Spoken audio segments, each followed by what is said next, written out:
All right, today we have Sadeqa Johnson. Sadeqa is an award winning author of four novels. Your new book, Eve, is coming out on February 7th, 2023.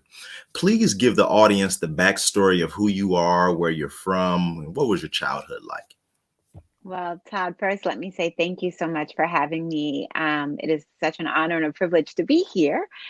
And as you mentioned, I'm Sadeqa Johnson. I'm the author of, well, now five novels because The House of Eve will be out on February 7th, as you mentioned. I was the girl who went to the library every Sunday, or every Monday, and I checked out seven books and I read a book a day. And I read so much that I would put the books behind my textbooks when I was in seventh and eighth grade. So I don't know seventh or eighth grade math because I read novels through those classes. So that was sort of the beginning. That was my introduction to literature. My first time writing, I grew up in Philadelphia, and it was around the time when the move situation happened with the bombing on Osage Avenue in Philadelphia. And my first paper that I wrote was called "The Roof Is on Fire." And I won an award for that. And so my parents were like, well, you might be onto something. But I was way more interested in the arts and theater. And so I went to college as a theater major. I wanted to be on Broadway, I wanted to be on screen. And while I was in college, I took playwriting classes and screenplay writing classes. And because I read so much, it was very natural for me to sit down and sort of pen poetry and focus on a novel. Well, my first job out of college was Scholastic Books, and I went there as a publicist. And I worked on some really wonderful pieces of literature, such as I think you guys might recognize the Harry Potter books.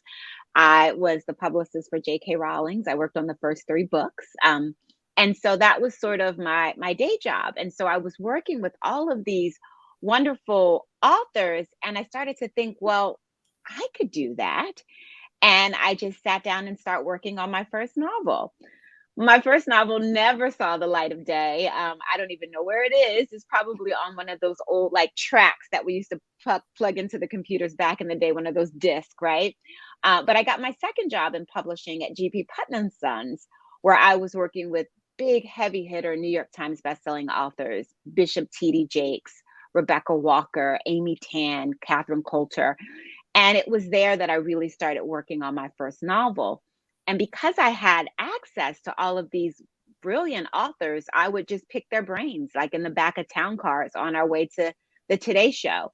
And I would just ask them, like, how did you get started? You know, how did you get an agent? What's your writing schedule like?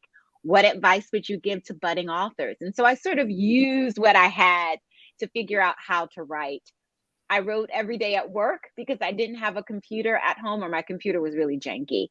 So I would write on the train. I lived in New Jersey and I worked in New York City. So I would write on the train every day.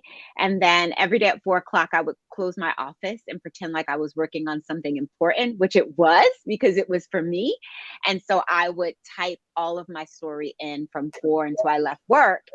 And it was back in those times when in the office you had these big shared printers. So I would have to rush to the printer and grab my 5 or 6 pages of my novel off before anybody knew what I was doing. And so that was sort of the beginning of my writing career.